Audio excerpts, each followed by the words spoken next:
Hello and welcome to another open source workplace video. If this is your first time coming across the channel, please hit that subscribe button, hit that notification bell so you're alerted to all upcoming videos. Today, I'm very happy to have Ryan Anderson back with us. Ryan is with Herman Miller, has been with Herman for a few years, coming and going. But Ryan, more importantly, it's great to have you with me this morning. Welcome to Open Source Workplace, or welcome back. Thank you, my friend. It's good to reconnect. It is. And, obviously last time we talked, I think it was a while ago, man, right? It's last year. So much has happened. COVID-19 has obviously impacted us greatly, but how has that affected you, your family, and sort of the way you've been operating over the last few months? Yeah, well, I've been working in kind of a distributed way for several years, even though I live within 45 minutes of Herman Miller's main facilities here in West Michigan. I used to go in probably 1 or 2 days a week, and I work with globally distributed teams using technology to collaborate. So some things changed for me, but probably less so than for many.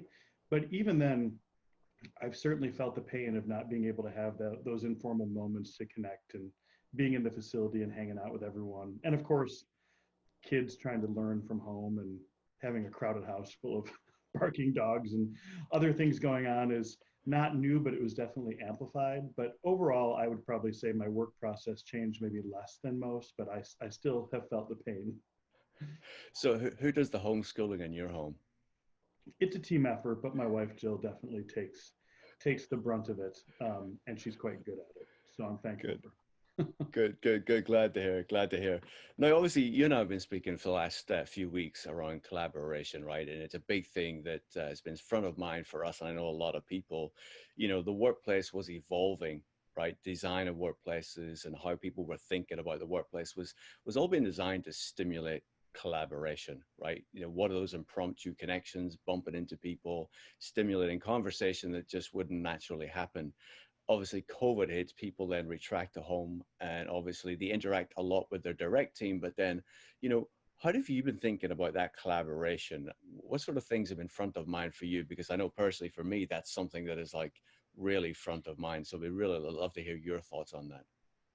Yeah, it's a great question. And we've been thinking about collaboration in the workplace for a long time. My sense is that it's probably a more complex and more varied set of activities than people may have even acknowledged before COVID-19 hit. We tend to think, I don't want to generalize too much, but I think those of us that focus on workplace tended to think in the past of collaboration as people in the same place at the same time doing some sort of group activity. But the reality is it's gotten more varied over the years. So what I just described would be considered synchronous collaboration. You're doing it at the same time, and co-located, you're in the same place. But with the advent of like the Google Suite, Google Drive, Google Docs, and then other platforms like Slack, OneDrive, Trello, a host of others, we were already observing that the collaboration was becoming more distributed. So it wasn't always happening in the same place, but it also wasn't necessarily happening synchronously, which you kind of got to get your head around this a little bit. But if you look at, as an example, how a group might put a presentation together, these days it's uncommon for someone to sit in a room with a bunch of other people for like 4 hours or 3 hours to put a PowerPoint deck together. Somebody whips it up, somebody else adds comments, there's a few edits, it's done asynchronously. And that was already affecting the workplace, right? We were seeing instances of people needing to spend a lot of individual time with their laptops to be part of some sort of creative process that was very collaborative, but it wasn't necessarily happening in the facility, everybody at the same time. And so actually, my personal point of view is that we've probably undervalued the role of individual spaces in that overall experience. Things like pods, framery booths, that sort of thing have been recognized as being helpful for being on a phone call.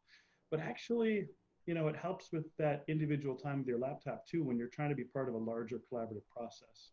Now, what's happened, I think, in the last few months is that being in the workplace or any other location together became, not possible. And so the distributed side, people really quickly dialed up, okay, what does this mean? The challenge is people started scheduling the heck out of each other on Zoom meetings and Teams meetings and didn't necessarily embrace those asynchronous features within Teams or within Slack or other platforms, but it's happening now. And there's a lot of implications to place um, and I can name a few, but I'm happy to unpack these. When people start to migrate back to the workplace a little bit more, I think it's a reasonable expectation to think that they will continue to take video meetings and audio meetings individually, likely from individual workspaces, maybe conference rooms, but probably less so because conference rooms are tough to make work in an era of physical distancing. And they've just learned new things, right? They've learned new platforms, new behaviors. And if a larger percentage of the workforce remains distributed, then it'll go more smoothly if people continue to kind of join as they once did, regardless of where they are, even in the office. So I think we'll see a little bit of a shift. Group spaces and collaborative spaces are still really important. That informal connection that we referenced earlier is critical to trust building, team building, being part of the culture. But the actual process, I think, is becoming maybe a little less dependent on being in one particular place. So do you think it's a change in mindset of what collaboration means or what collaboration was? Maybe we had a romantic view before, and maybe this has enabled us to change somewhat? I think so. And actually, because I've had a foot in the technology world and a foot in the spatial world for a long time, the two domains have referred to collaboration very differently. When I talk to technology leaders, those that have a background in software, when they say collaboration, they rarely assume anyone's in the same place or even doing it at the same time. When I talk to those that are more in the workplace and spatial world, I think that's where we've come from. And so it's probably a reconciliation, to be honest, of Mm. those things. You can look at other domains as examples. I love to talk about music, the music industry. Musicians don't go into the studio for a week to cut an LP anymore. Somebody's in Nashville, somebody's in London, somebody's in LA. They're doing their own thing when they can. Technology is used to stitch all that together. It's efficient, the quality levels increase. It isn't always as fun. So you need to balance it. I'm not suggesting that it's solely shifting towards asynchronous, but I think that the technology and the spaces are reconciling towards one another, and there's value in both. Now, it's up to the role of somebody who's leading the collaborative process to kind of balance that. I think right now people are dying from video fatigue, and people are starting to realize they can't, they can't schedule people for 6 or 7 hours of video meetings a day. So those of us that are used to that are moving in a different direction, but the worlds are coming together basically. And so, whenever there are managers, there are leaders, there are organizations that want to bring their teams back for collaboration, and I know you've done a lot of research on brainstorming, the different models being used, and so on and so forth. So, what sort of lessons have you learned from what you've read that you can sort of maybe share to help those folks really relate to what collaboration is, how brainstorming happens, Mm-hmm. and how they sort of can think about that? Yeah, great question. There's a couple things that come to mind. First is in order to help groups be collaborative when they're distributed, it is largely an inclusion and equity challenge, which might sound a little unusual, but you've got people that are distributed. You've got different personality types. Some are bolder and louder and are willing to speak up more than others. And so the goal is to make sure that everyone's voice can be heard, that no one's inadvertently left out of the process. If decisions are made, someone should take care, the group leader should take care to make sure that everyone has a voice into that. Otherwise, people can quickly feel very, very left out. And so you need to be intentional about making sure that everyone's included.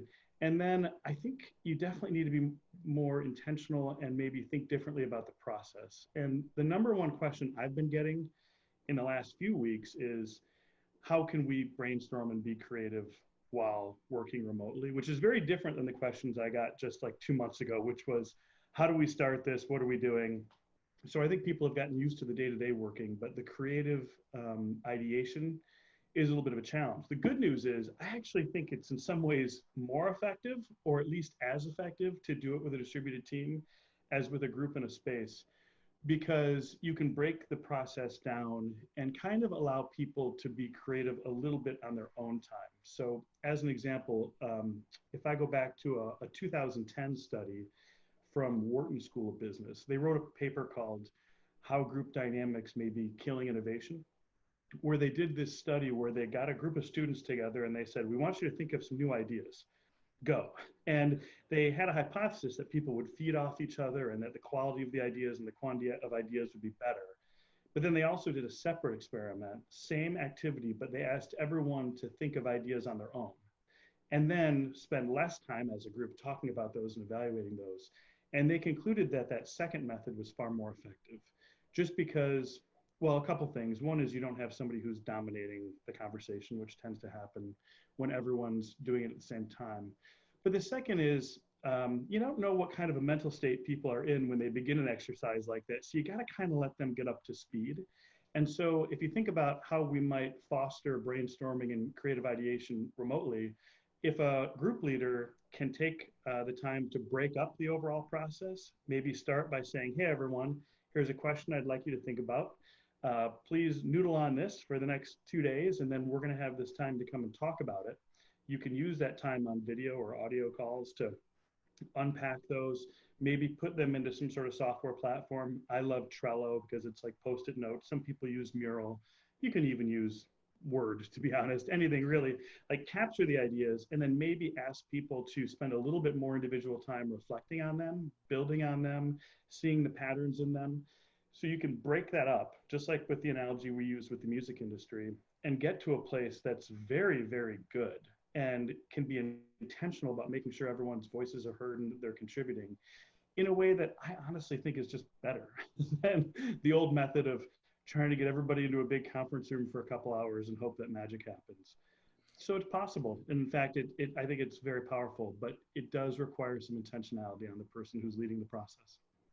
No, and I appreciate your insights there, and I know you're testing some of these things out yourself. So it'd be great as we go through these conversations to see the results that you're seeing, and obviously we can also touch on some of your past experiences, given how distributed you've been in your different working remote positions with different companies. So Ryan, look, I appreciate your time, I appreciate you sharing your knowledge as always, and I look forward to our next conversation. Thank you, my friend. It's always a pleasure.